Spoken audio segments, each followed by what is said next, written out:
ইদা সাররাতকা হাসানাতুকা ওয়া ইদা সাআতকা সাইয়্যাতুকা ফাআনতা মুমিন। মুমিন হচ্ছে ওই ব্যক্তি যখন সে কোনো ভালো কাজ করবে, যখন সে কোনো নেক কাজ করবে, এই নেক কাজ যখন তার অন্তরে আনন্দ দেয়, ভালো লাগে, এবং যখন সে কোনো গুনাহ করে, গুনাহ করার পর অন্তরের মধ্যে কষ্ট পায়, আফসোস হয়, আল্লাহর রাসূল বলেন ফাআনতা মুমিন, তাহলে বুঝে নিবা তুমি সত্যিকার অর্থে মুমিন। এই হাদিসের মধ্যে ঈমান মাপার মাপকাঠি দিয়ে দিয়েছে। অন্য কারো কাছে যাওয়া লাগবে না ঈমান মাপার জন্য। আল্লাহর রাসূল এই হাদিসের মধ্যে ঈমান মাপার মাপকাঠি দিয়ে দিয়েছেন। ইদা সাররাতকা হাসানাতুকা ওয়া সাআতকা সাইয়্যাতুকা ফাআনতা মুমিন। যখন নেক কাজ তোমাকে আনন্দ দেয় এবং খারাপ কাজ তোমাকে কষ্ট দেয়, তাহলে বুঝে নিবে তুমি সত্যিকার অর্থে মুমিন। মসজিদে আযান হওয়ার পর যদি ভালো লাগে যে আযান হয়েছে, আযানের ধ্বনি শুনতে ভালো লাগে, যে আল্লাহ সুবহানাহু ওয়া তাআলা নামাজের জন্য ডেকেছে, এই কারণে আপনি আলহামদুলিল্লাহ বললেন, মসজিদে আযান হয়েছে, মসজিদের দিকে যাই, তাহলে বুঝতে হবে আপনি মুমিন, আপনি ঈমানদার। নামাজ পড়ার পর যদি আপনার কাছে শান্তি লাগে, ভালো লাগে, তাহলে বুঝতে হবে আপনি ঈমানদার। কাউকে 5 টাকা দান করার পর আপনার মনে শান্তি লাগে, ভালো লাগে, তাহলে বুঝতে হবে আপনি ঈমানদার। কাউকে 1 লুকমা খানা খাওয়ানোর পর আপনার অন্তরে ভালো লাগে, শান্তি লাগে, তাহলে বুঝতে হবে আপনি ঈমানদার। আবার পক্ষান্তরে যদি আযানের ধ্বনি শোনার পর যদি আপনার কাছে খারাপ লাগে, কিছুক্ষণ পর পর শুধু মুয়াজ্জিনের কাজ আযান দেওয়া, এই চিন্তা যখন আপনার অন্তরে আসবে, যেমন কবি শামসুল হক বলেছিল, আযানের ধ্বনি আমার কাছে কাকের যে কা কা করে তার থেকেও খারাপ লাগে। তসলিমা নাসরিন যেরকম ভাবে বলেছিল, আযানের ধ্বনি বেশ্যা নারীদের চিৎকারের থেকে আরো খারাপ লাগে। যখন আপনার কাছে আযানের ধ্বনি খারাপ লাগবে, আপনার অন্তরে আযান শোনার পর খারাপ লাগবে, তখন বুঝতে হবে আপনি মুমিন নয়, নামদারি মুমিন, কিন্তু আপনি সত্যিকার অর্থে ফাসিক ফুজ্জার, আপনি মুমিন নয়।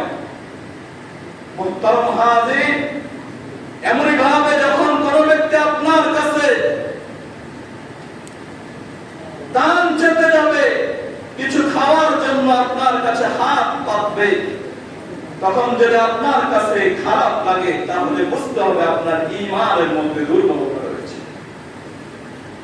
আপনি কাউকে সামনে পড়ে শরমে লজ্জায় কাউকে খাওয়াইলেন, কিন্তু খাওয়ানোর পরে আপনার অন্তরে ভালো লাগে না, কেন তাকে খাওয়াইলাম, আমার 10 টাকা লস হলো, 5 টাকা লস হয়ে গেল, আপনি তাহলে বুঝতে হবে আপনার ঈমানের মধ্যে দুর্বলতা রয়েছে, পরিপূর্ণ মুসলমান হতে পারেন না। মুহতারাম হাজিরিন, এই কারণে মুমিন এমনই হবে, নেক কাজ করার পর ভালো লাগবে, খারাপ কাজ করার পর খারাপ লাগবে, এটাই হচ্ছে মুমিনের ঈমান মাপার মাপকাঠি। মুমিন তো গুনাহ করবে, মানুষ গুনাহ করবে, এটা তার ফিতরতি স্বভাব। কখনো মানুষ গুনাহ করে ফেলে রাতে অন্ধকারে, কখনো মানুষ গুনাহ করে ফেলে দিনের আলোতে, কখনো একা একা গুনাহ করে, কখনো কয়েকজন মিলে গুনাহ করে। কিন্তু গুনাহ করার পর যখন মুমিনের কাছে খারাপ লাগবে, মুমিন এই গুনাহ কিভাবে মাফ করাবে, আল্লাহ সুবহানাহু ওয়া তাআলা এই গুনাহ মাফের জন্য কয়েকটি দরজা খুলে রেখেছেন। যদি এই দরজা দিয়ে মুমিন প্রবেশ করে, এই আমলগুলো যদি মুমিন করতে পারে, তাহলে আল্লাহ সুবহানাহু ওয়া তাআলা মুমিনের ওই সকল গুনাহগুলো মাফ করে দিবেন। সুবহানাল্লাহ। যে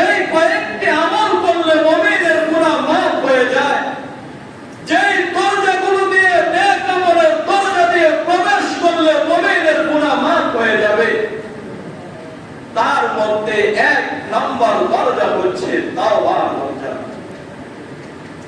মুহতারাম হাজিরিন, আল্লাহ সুবহানাহু ওয়া তাআলা কোরআনের মধ্যে বলেন, ইন্নাল্লাহা ইউহিব্বুত তাওয়াবিন ওয়া ইউহিব্বুল মুতাতাহহিরিন।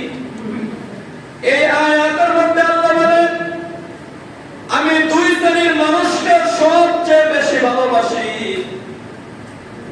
দুই শ্রেণীর মানুষ আমার অনেক প্রিয়। ওই দুই শ্রেণীর মধ্যে এক শ্রেণী হচ্ছে যারা গুনাহ হয়ে যাওয়ার পর তাওবা করে, তাওবার পথ অবলম্বন করে। ইন্নাল্লাহা ইউহিব্বুত তাওয়াবিন, এক নাম্বার ওই সকল তাওবাকারীরা আমি আল্লাহর কাছে প্রিয় হয়ে যায়। সুবহানাল্লাহ। এই কারণে দুই নম্বর প্রিয় ব্যক্তি হচ্ছে ওই সকল লোক ওই ইউহিব্বুল মুতাতাহহিরিন, যারা উত্তম রূপে পবিত্রতা অর্জন করে। প্রস্রাব করার পর, ইস্তেঞ্জা করার পর কিংবা অন্য কোন অপবিত্র কাজে লিপ্ত হওয়ার পর সে উত্তম রূপে পবিত্রতা অর্জন করে, ওযু করে, গোসল করে, তখন ওই পবিত্র ব্যক্তি আমার কাছে প্রিয় হয়ে যায়। সুবহানাল্লাহ। এই দুই শ্রেণীর ব্যক্তি আল্লাহর কাছে সবচেয়ে বেশি প্রিয়। এক নম্বর হচ্ছে তাওয়াবিন, দুই নম্বর হচ্ছে মুতাতাহহিরিন, যারা তাওবাকারী এবং যারা পবিত্রতা অর্জন করে। এই কারণে কোরআনের অন্য আয়াতে আল্লাহ সুবহানাহু ওয়া তাআলা বলেন, ৭০ মাররা, বান্দা তুমি দৈনন্দিন ৭০ বার তাওবা করো। আল্লাহর রাসূল সাল্লাল্লাহু আলাইহি ওয়াসাল্লামের সুন্নাত হচ্ছে দৈনন্দিন ১০০ বার তাওবা করা। আল্লাহর রাসূল প্রত্যেকদিন আল্লাহর কাছে ১০০ বার তাওবা করতেন, অথচ তার কোনো গুনাহ নাই, গুনাহ ছিল না, তারপরও তিনি দৈনন্দিন ১০০ বার তাওবা করতেন।